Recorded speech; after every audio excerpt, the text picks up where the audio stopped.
Strawberry ഫ്യൂഷനിലേക്ക് എല്ലാവർക്കും സ്വാഗതം. ഇന്ന് ഞാൻ വന്നിട്ടുള്ളത് നല്ലൊരു അറേബ്യൻ മന്തിയുടെ റെസിപ്പി ആയിട്ടാണ്. നമ്മൾ റെസ്റ്റോറൻറ്റിലൊക്കെ പോയി കഴിക്കുന്ന അതേ ഒരു ടേസ്റ്റിലും ആ സെയിം പെർഫെക്ഷനും നമുക്ക് വീട്ടിൽ ചെയ്തെടുക്കാൻ പറ്റും. വളരെ സിമ്പിളായിട്ട് ആർക്ക് വേണമെങ്കിലും ചെയ്തെടുക്കാൻ പറ്റിയ ഒരു റെസിപ്പിയാണിത്. നമ്മൾ ബിരിയാണിയൊക്കെ ഉണ്ടാക്കുന്നതിൻ്റെ പകുതി പണിയേ ഉള്ളൂ. അപ്പോൾ എല്ലാവരും ഈ ചാനൽ സബ്സ്ക്രൈബ് ചെയ്യുക, അതേപോലെ ബെല്ലൈക്കണിൽ കൂടി ക്ലിക്ക് ചെയ്ത് ഒന്ന് സപ്പോർട്ട് ചെയ്യുക. അപ്പോൾ നമുക്ക് തുടങ്ങാം. ഞാനിവിടെ 4 കപ്പ് റൈസാണ് എടുത്തത്. ഇത് സെല്ലയാണ് കേട്ടോ. നമ്മളെ നോർമൽ ബസ്മതി വെച്ചിട്ട് നമുക്ക് ചെയ്യാം, പക്ഷേ ഈ ഒരു സെല്ല റൈസ് വെച്ച് ചെയ്യുന്ന അത്രയും ഒരു കറക്റ്റ് പെർഫെക്ഷൻ ചിലപ്പോൾ നമുക്ക് വൈറ്റ് ബസ്മതി വെച്ചിട്ട് ചെയ്യുമ്പോൾ കിട്ടില്ല. ഇതിനെ നമുക്ക് 2-3 പ്രാവശ്യം നന്നായിട്ടൊന്ന് കഴുകി 1 മണിക്കൂറിൻ്റെ താഴെയായിട്ട് നമ്മളിതിനെ കുതിർത്താൻ വേണ്ടി വെക്കുക.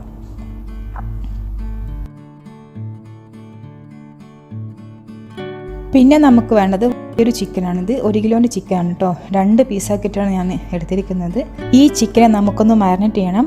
അതിന് വേണ്ടിയിട്ട് ഒരു വലിയ ചെറുനാരങ്ങയുടെ നീര്, പിന്നെ ആവശ്യത്തിന് ഉപ്പും കൂടി ചേർത്തിട്ട് നന്നായിട്ടൊന്ന് മിക്സ് ചെയ്യാം. ഇനി നമ്മൾ ആ ചിക്കൻ്റെ മുകളിലായിട്ട് എല്ലാ സൈഡിലും ഒന്ന് പുരട്ടി കൊടുക്കുക. ഇവിടെ ഞാൻ സ്കിന്നോട് കൂടിയിട്ടുള്ള ചിക്കനാണ് എടുത്തത്. മന്തിയൊക്കെ ഉണ്ടാക്കുമ്പം സ്കിന്നുള്ള ചിക്കനാണെങ്കിൽ അതാണ് നല്ലത്. പിന്നെ 4 പീസാക്കിയിട്ട് നമുക്ക് ചെയ്യാം, പക്ഷേ ചിലപ്പോൾ ആ ചിക്കൻ്റെ മുകളിലത്തെ സ്കിന്ന് പെട്ടെന്ന് ഇളകിപ്പോകാൻ ചാൻസ് ഉണ്ട്. പിന്നെ നമുക്ക് വേണ്ടത് 2 മീഡിയം സൈസ് വലിയുള്ളി, സവോള. അതിന് ജസ്റ്റ് ഇങ്ങനെ 2 പീസാക്കി കൊടുത്താൽ മതി, സ്ലൈസ് ചെയ്യേണ്ട ആവശ്യമൊന്നുമില്ല. പിന്നെ 2 പച്ചമുളക്. പിന്നെ വേണ്ടത് 2 വലിയ ഉണ്ട വെളുത്തുള്ളി. ഇത് നന്നായിട്ട് കഴുകി അതിൻ്റെ മുകളിലത്തെ ആ തൊലി മാത്രം ഒന്ന് കളഞ്ഞെടുത്താൽ മതി, ചതുക്കേണ്ട ആവശ്യമില്ല. ഇതൊക്കെ നമ്മൾ പറയുന്നത് 4 കപ്പിൻ്റെ അളവാണ്. 2 കപ്പാണെങ്കിൽ പകുതി എടുത്താൽ മതി. പിന്നെ 1 ടീസ്പൂൺ കുരുമുളക്, 2 ടീസ്പൂൺ മല്ലി, 1 ടീസ്പൂൺ ചെറിയ ജീരകം. ഇതൊക്കെ നമുക്ക് വേണ്ടത് ചിക്കൻ വേവിക്കുമ്പോൾ അതിൻ്റെ കൂടെ വെള്ളത്തിലിടാൻ വേണ്ടിയിട്ടാണ്. നമ്മളിവിടെ മന്തി ഉണ്ടാക്കുമ്പോൾ ചിക്കൻ സ്റ്റോക്കോ അല്ലെങ്കിൽ വേറെ മസാല പൗഡറോ ഒന്നും ചേർക്കുന്നില്ല.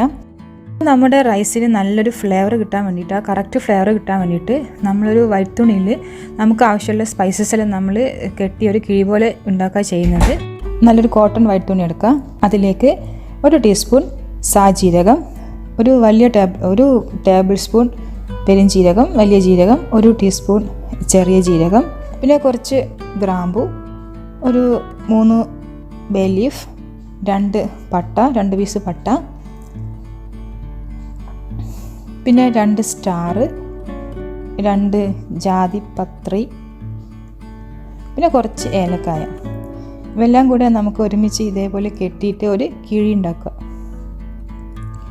പിന്നെ തുണി തന്നെ വേണമെന്നില്ല, നമ്മൾ തുണിയുടെ ഒരു സിപ്പ് ബാഗ് ഉണ്ടല്ലോ, അത് കയ്യിലുണ്ടെങ്കിൽ അത് നമുക്ക് യൂസ് ചെയ്യാം. പിന്നെ വേണ്ടത് നമുക്ക് നല്ലൊരു കളറും നല്ലൊരു ഫ്ലേവറൊക്കെ കിട്ടാൻ വേണ്ടിയിട്ട് കുറച്ച് സാഫ്രോൺ ആണ്. അത് നല്ല ചൂടുവെള്ളത്തിൽ കുറച്ച് സമയം ഒന്ന് കുതിർത്തി വെക്കുക. ഇത് ഓപ്ഷണലാണ്. നമുക്ക് കളറിന് വേണ്ടിയിട്ട് മഞ്ഞൾപ്പൊടിയോ അല്ലെങ്കിൽ വേറെ കളറോ ഒക്കെ നമുക്ക് ചേർത്ത് കൊടുക്കാം. ഇനി നമുക്ക് ഉണ്ടാക്കാൻ തുടങ്ങാം. ഒരു വലിയൊരു പാൻ എടുക്കുക. അതിലേക്ക് 1/2 കപ്പ് ഓയിൽ ഒഴിച്ച് കൊടുക്കുക. ഒന്നുകിൽ സൺഫ്ലവർ ഓയിൽ എടുക്കുക അല്ലെങ്കിൽ ഒലീവ് ഓയിൽ എടുക്കുക. അതിലേക്ക് നമ്മുടെ സ്പൈസസ് ഇട്ട് കൊടുക്കുക. പിന്നെ നമ്മൾ ചിക്കൻ 2 പീസ് ചിക്കൻ ഇട്ട് കൊടുക്കുക. പിന്നെ ഉള്ളി, പച്ചമുളക്, വെളുത്തുള്ളി അതൊക്കെ നമ്മൾ ചേർത്ത് കൊടുക്കുക. പിന്നെ ഇതിലേക്ക് ഒരു 4 കപ്പ് വെള്ളം ചേർത്ത് കൊടുക്കുക. നമുക്ക് ടോട്ടലി 8 കപ്പ് വെള്ളം വേണം. അതിൻ്റെ പകുതി 4 കപ്പ് ഇപ്പോൾ നമ്മൾ ചേർത്ത് കൊടുക്കുക. പിന്നെ ഉപ്പ് ചേർത്ത് കൊടുക്കുക. ഉപ്പ് ചേർക്കുമ്പോൾ കുറച്ചധികം ചേർത്ത് കൊടുക്കണം. നമ്മൾ റൈസിൻ്റെ കൂടെ കണക്കാക്കിയിട്ട് ഉപ്പ് ചേർത്ത് കൊടുക്കുക. എന്നാലേ ചിക്കൻ്റെ ഉള്ളിലേക്ക് നല്ല മസാല പിടിക്കുള്ളൂ, ഉപ്പ് പിടിക്കുള്ളൂ. പിന്നെ നമ്മൾ ഉണ്ടാക്കി വെച്ച കിഴിയും കൂടെ ചേർത്തിട്ട് അടച്ചു വെച്ചിട്ട് നമ്മൾ ചിക്കൻ വേവിച്ചെടുക്കുക. ഇപ്പോൾ നമ്മുടെ ചിക്കൻ നന്നായി കുക്കായി വന്നിട്ടുണ്ട്. എന്തെങ്കിലും ഒരു ഫോർക്കൊക്കെ വെച്ച് ഇങ്ങനെ കുത്തി നോക്കിയാൽ മതി. അപ്പോൾ നല്ല ഈസി ആയിട്ട് ചിക്കൻ്റെ ഉള്ളിലേക്ക് പോകുന്നുണ്ടെങ്കിൽ നമ്മൾ ചിക്കൻ കുക്കായി എന്നാണ്. ഇനി ഇതിനെ ഒരു പ്ലേറ്റിലേക്ക് മാറ്റാം. ആ 2 ചിക്കൻ പീസ് നമ്മൾ ഒരു പ്ലേറ്റിലേക്ക് മാറ്റുന്നുണ്ട്. ഇനി നമ്മുടെ ആ കിഴി അതും നമുക്കിനി വേണ്ട.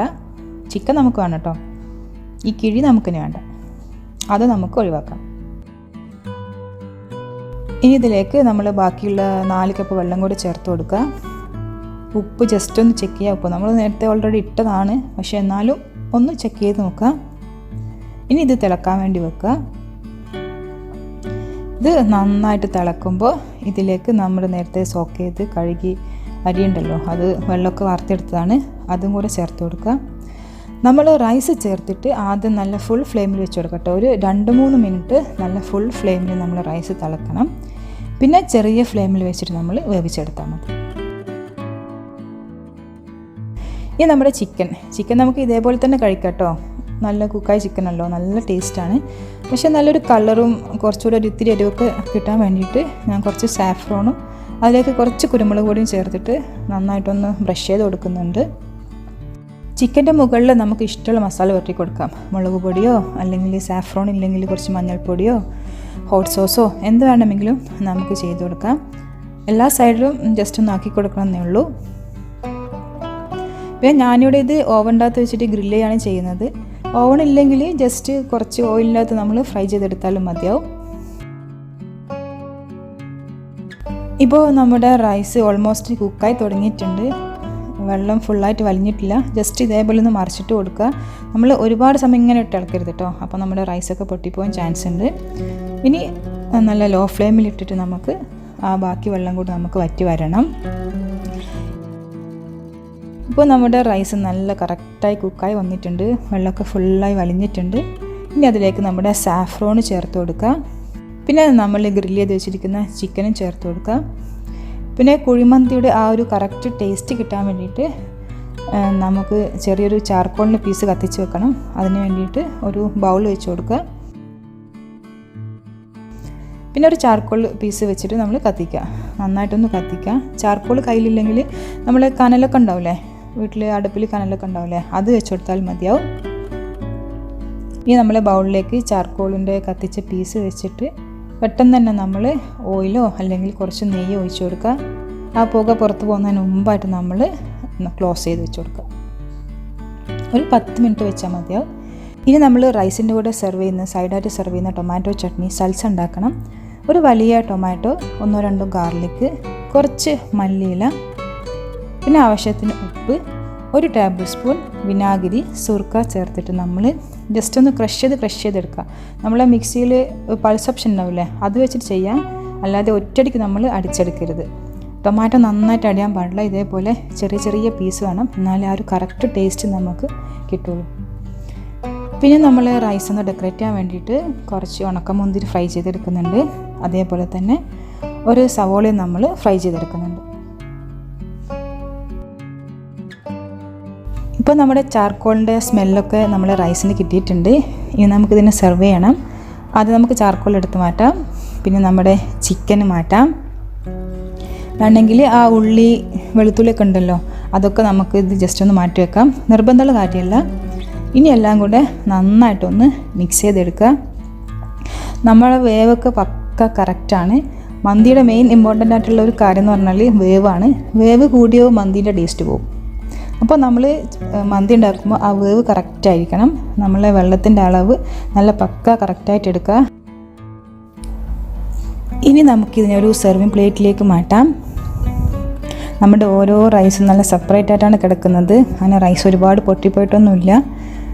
അപ്പോൾ എല്ലാവരും ഒന്ന് ട്രൈ ചെയ്ത് നോക്കുക. നല്ല പെർഫെക്റ്റായിട്ട് നമുക്ക് ചെയ്യാൻ പറ്റും. നല്ല അതേ ടേസ്റ്റിൽ നമുക്ക് ചെയ്യാൻ പറ്റും.